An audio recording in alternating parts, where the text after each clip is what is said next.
Hi again, everyone. It's Larry Gordon. This is our Five Towns Jewish Times regularly scheduled podcast. And, of course, this is something that's going to be seen on a sustained basis on YouTube and a number of websites, including the Five Towns Jewish Times, of course. And we're going to do something very challenging because we're going to talk about a story that is constantly changing by the hour. But on this day, this Monday, December 30th, 2019, it is probably a story that is people are paying attention to around the world. Our guest here in our Cedarhurst studio is Dov Hikind, a longtime friend, former New York State Assemblyman. I think you said for 36 years. Is that what you said? That's some career. And I guess after your career in government, you decided to deal with something that's been a passion of yours for a long time, and that is exposing anti-Semites and anti-Semitism. And you did the sensible thing. You formed an organization, Americans Against Anti-Semitism. Self-explanatory, makes sense. But what happened? Exploded. When I left office, I didn't think I would form an organization. Up until a year ago, anti-Semitic acts have always occurred, always. I mean, during my 36 years, swastikas, other acts of anti-Semitism. Mm-hmm. But those were individual acts here, there, as bad as they were. We're faced now with something totally different.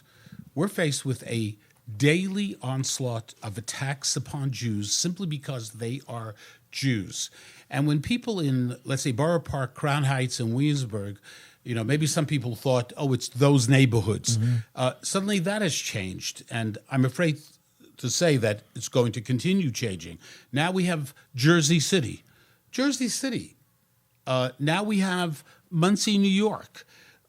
Serious crimes being committed. In Nazi Germany, it started off with harassment, with verbal harassment, with a swastika, with minor things happening. And, people thought, it's going to go away, it'll disappear, it'll be okay. We've been part of this country all of our life. It'll be wonderful. As we all know, German Jews were German first and Jews second. But we are not in any way, when people say to me, is this pre-Nazi Germany? People actually say that to me. The 65-year-old man, Isaac, from this neighborhood, who will never forget what happened to him as a Jew, said to me, he said, is this like pre-Nazi Germany? Well, that's the age-old question that I think is an obsession of ours. Your parents are Holocaust survivors. Members of my family are Holocaust survivors. And it's a lot of years later, 75, 80 years later. It's a long stretch of time. There's been difficulties, Israel, Arab situation, Palestinians, terrorism, intermittently, of course, over all these years, doesn't let us forget. But the question that always comes back to is, in this great United States of America, and it's a great country, I know you'll agree, of course. No question about it. A great Medina Shel Chesed. It's just, in terms of the way people live and can live, the openness and the freedoms and so on and so forth.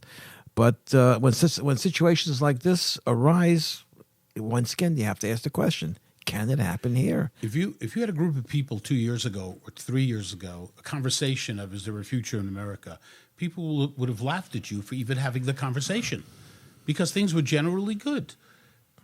That has changed. But are we talking about isolated ragtag type of Jew haters who take it upon themselves to act, or is there some kind of I know they're not. I know there's no violent organization that's sending them out. Well, in the alternate right, but they are inspired and influenced by what they hear. There's no question about it, and that's true on the right, and that's true on the left.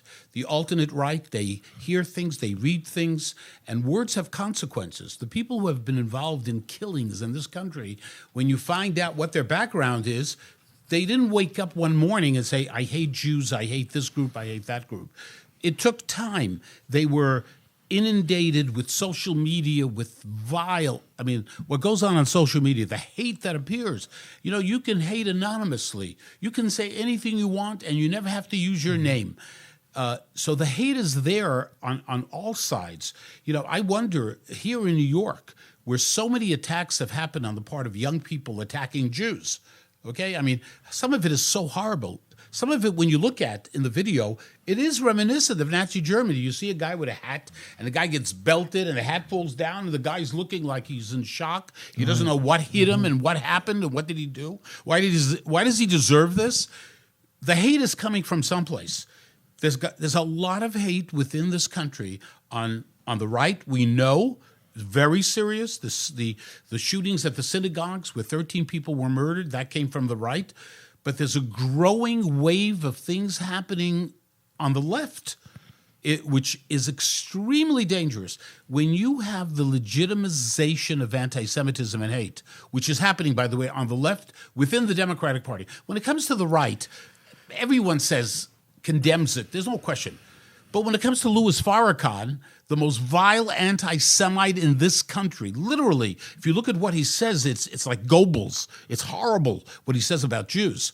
You have people excusing his rhetoric. They say, we don't agree with the thing about the Jews, but he does a lot of good stuff. And they go and they shake hands with him and they participate with things.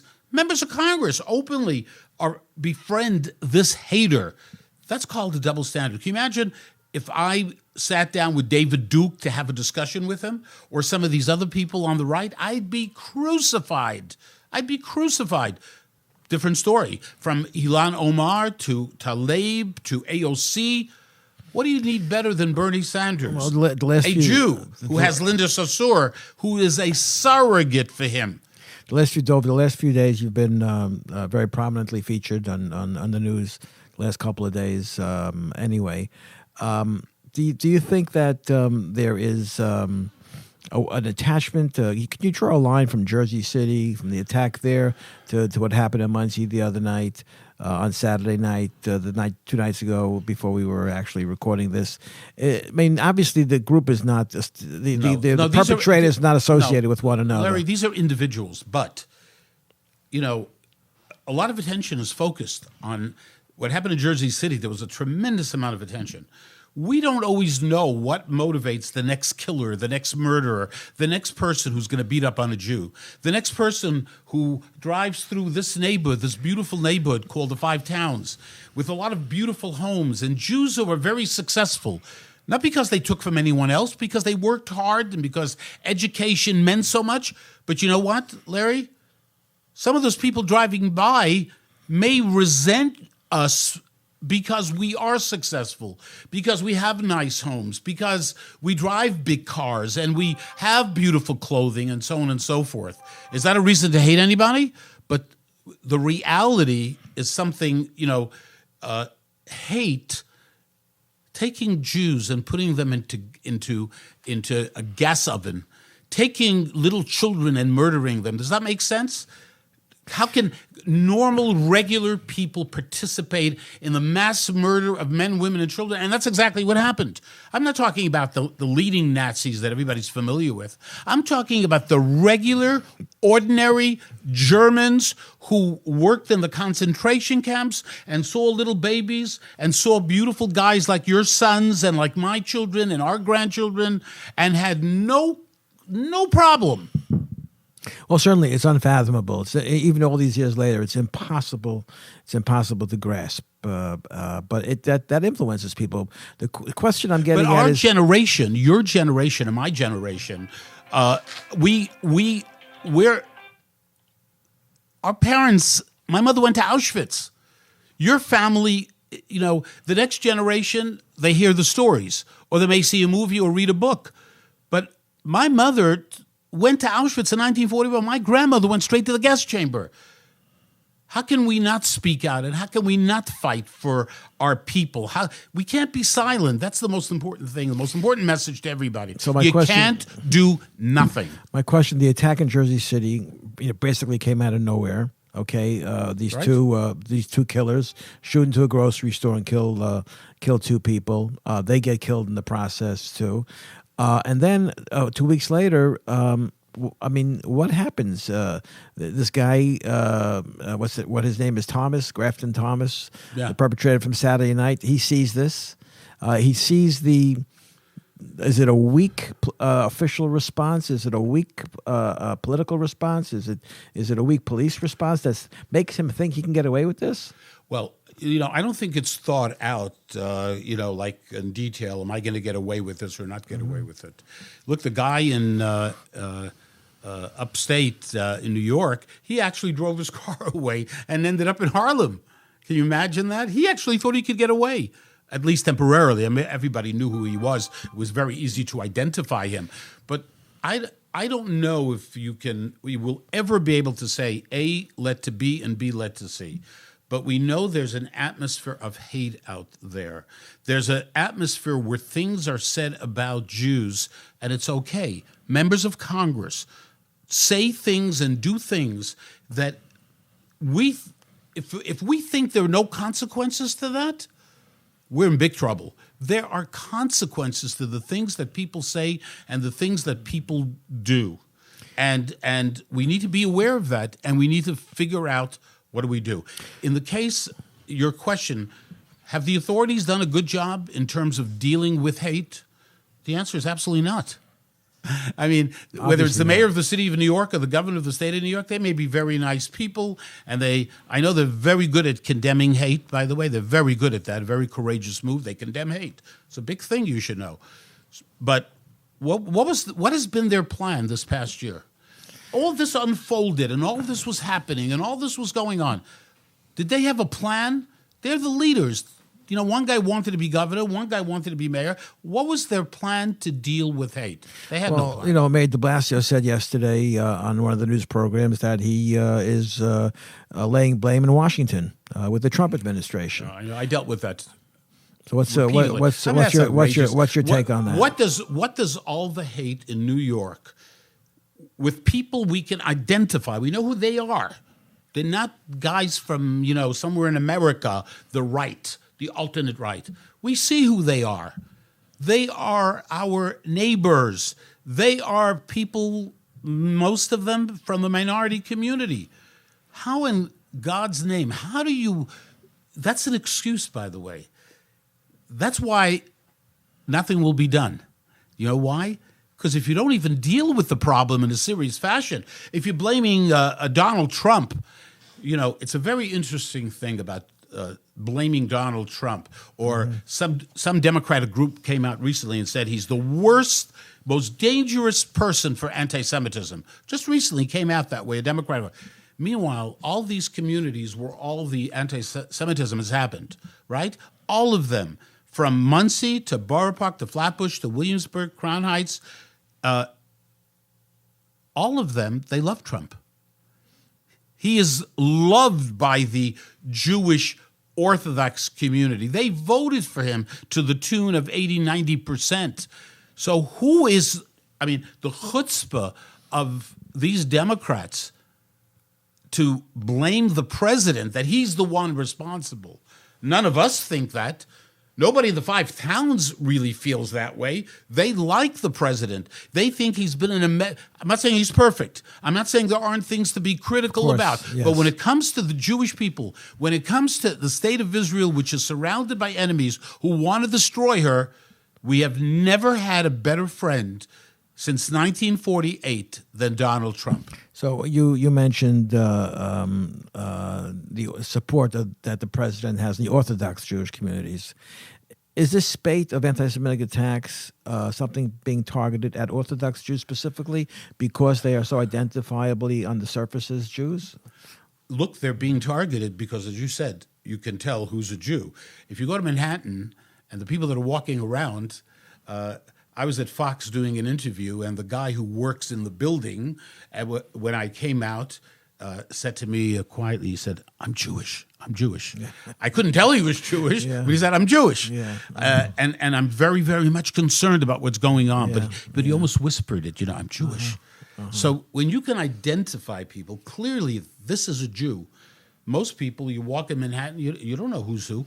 The gentleman from this neighborhood, Isaac, who was assaulted, the first thing he said to me, he wore a big yarmulke. Right. Had a beard. If he didn't have a yarmulke and didn't have a beard, then we could have called it anti-Semitism. Right. But you served for 36 years in the New York State Assembly as a Democrat. Yes. And here you are, I think, in a very comprehensive way, very critical of Democratic leadership.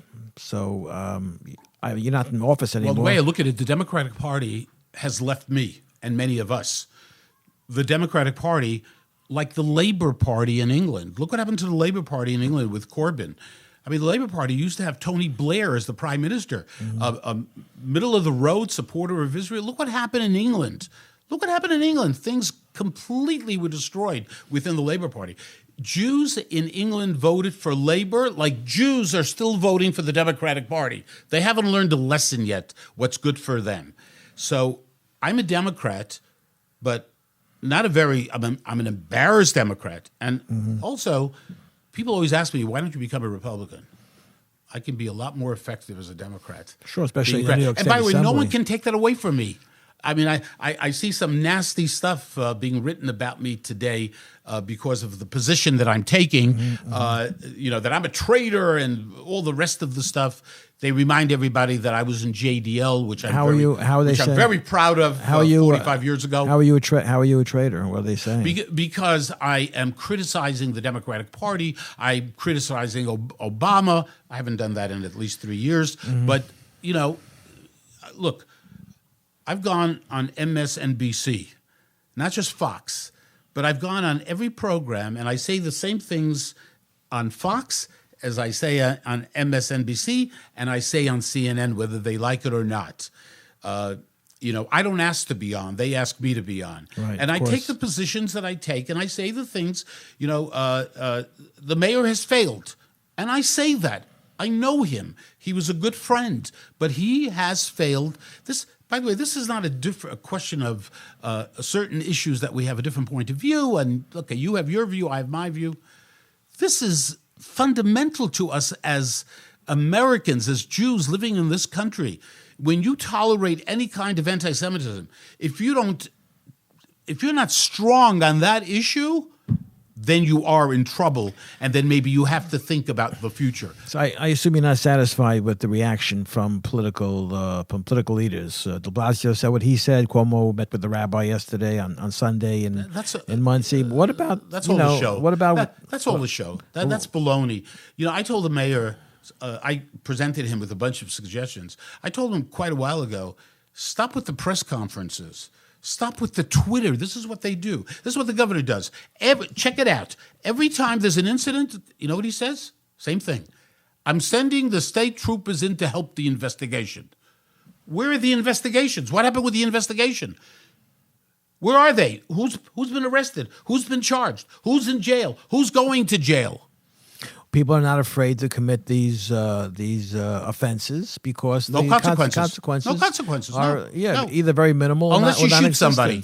Then there's a good chance you'll end up in jail. Well, the guy from Mr. Thomas from Monsey from the last Saturday night's attack, he's now being charged. The news broke this morning. And federal crimes. So now it's a federal prosecution. It's a lot different than a state or city or a Rockland County. And I would like to see the federal government come into dealing with anti-Semitism. By the way, now we know about this guy. The family said he was crazy, which of course he is. That's By the way, thing.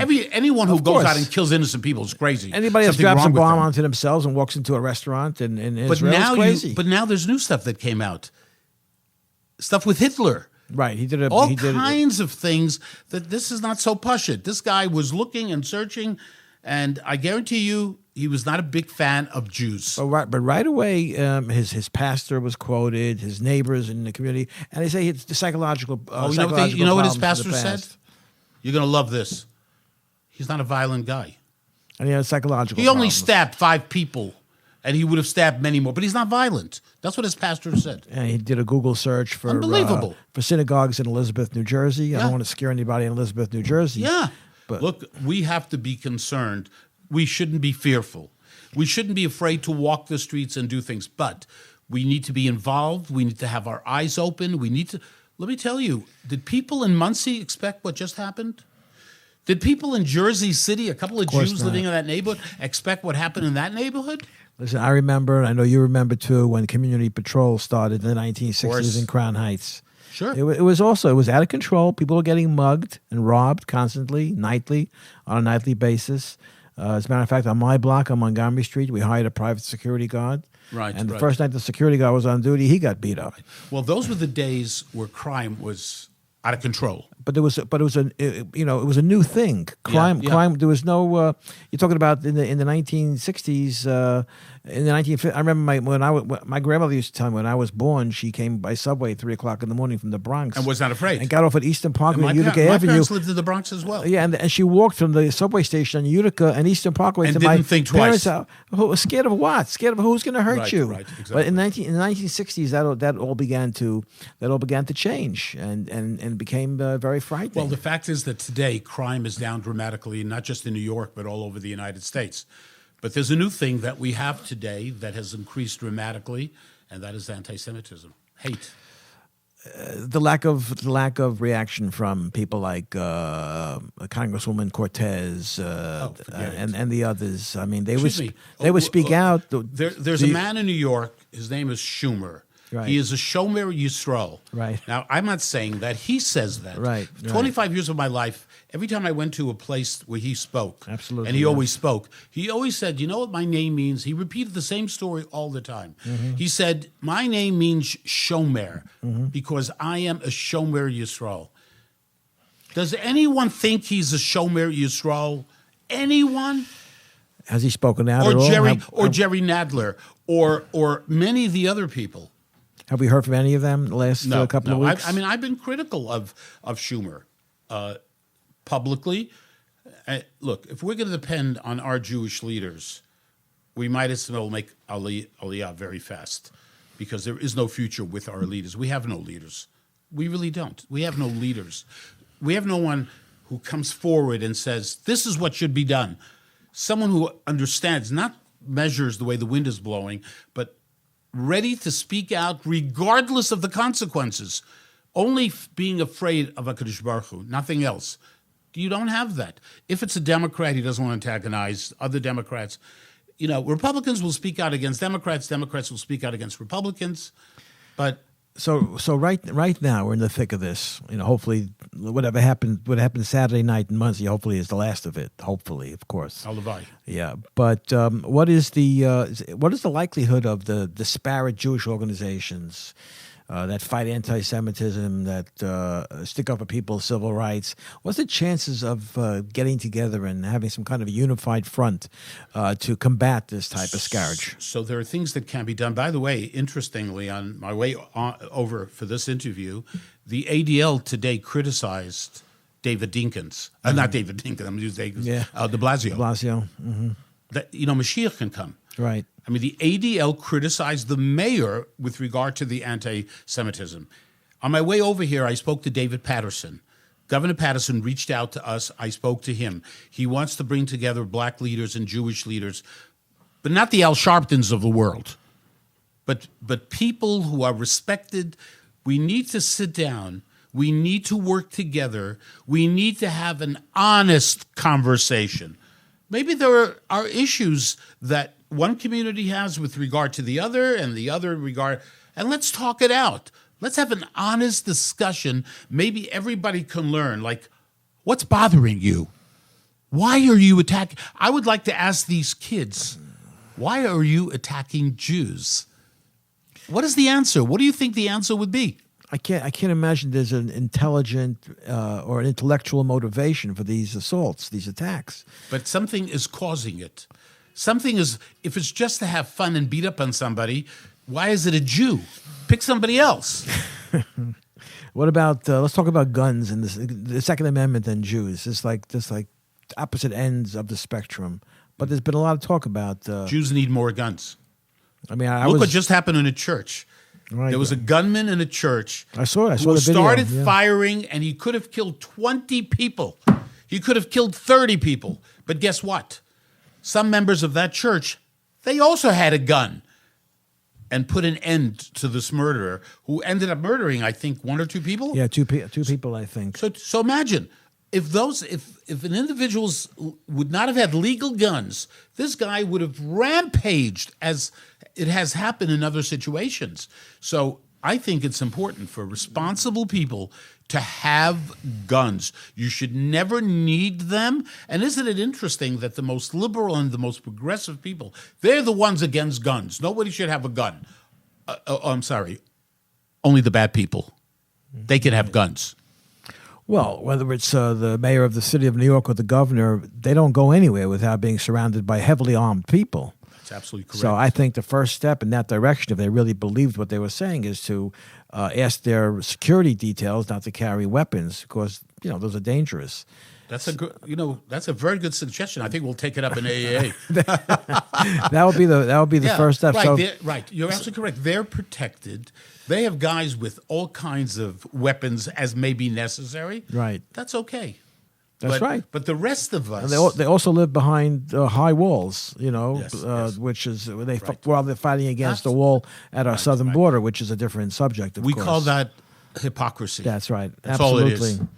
I mean, I remember I was standing next to Mayor Kahana as a news reporter when he said this famous slogan, "Every Jew, 22." every Of Jew course. at 22." But the relationship between Jews and guns is not a warm one or a friendly one. Right. But do you think are we moving in the direction of how it was in Israel a few years ago, where you couldn't get into a restaurant or a mall, or even today you still have to go through? I don't think we're anywhere. With that, I'm talking about security, armed security. Yeah, I don't think we're there in any way. I mean, if you look at this community and other communities, that is not the case, or even in Manhattan. Look, you need to keep your eyes open. See For something, your say health, something. Right. for your health, you need to keep your eyes open. And if you see something, as the mayor said, don't. If you see something suspicious, don't just walk away and say it's not my problem. The 65-year-old man from this community who was beaten up, one of the things he said to me, well, I asked him, I said, this was 41st at 11:05 in the morning. There must have been a lot of people around. Mm-hmm. Did people rush to your aid? He said, no one reacted. No one reacted. He's on the floor getting beaten up after he's punched in the face. He couldn't even remember whether he blanked out and then came back. Crazy. So the perpetrator in Monsey is now being reported, like we said before, is being charged with hate crimes. Right. What's different about that kind of prosecution? Well, it makes it much more serious. First of all, when you get charged with a federal crime, it's a whole different ballgame. There's no playing games. There's no judges who are going to compromise. Many of the cases that come in front of judges here, in front of the DA, everything is watered down. You could be charged with a felony. By the time you make your deal, you're charged with a minor crime, like a parking ticket. Right. And that's outrageous. Yeah. And that's what's going on. Again, I challenge all the people who have been arrested for committing acts of anti-Semitism, of racism. Has one person paid any price at all, any consequence? I know the answer. The answer is no. Well, obviously, if there were serious consequences, it would be deterrent to people. Well, it would help. It would at least get those people off the street. It would at least guarantee that they don't commit the same crime again. Absolutely. So what happens with Americans Against Anti-Semitism? It's a new group. The name is catching on, unfortunately, but that's the reality of the situation. Where do you go from here? What happens First next? of all, Alex Sternberg from this neighborhood, Yes. who's very well known, is the new chapter chairman of AAA for the 5 towns. Okay. And he has a committee of 5 or 6 amazing people that are working with them, and many others are going to join. And Larry, I hope you'll participate with us. Absolutely. In fact, he actually asked me to talk to you. Look, are we going to get rid of anti-Semitism? No.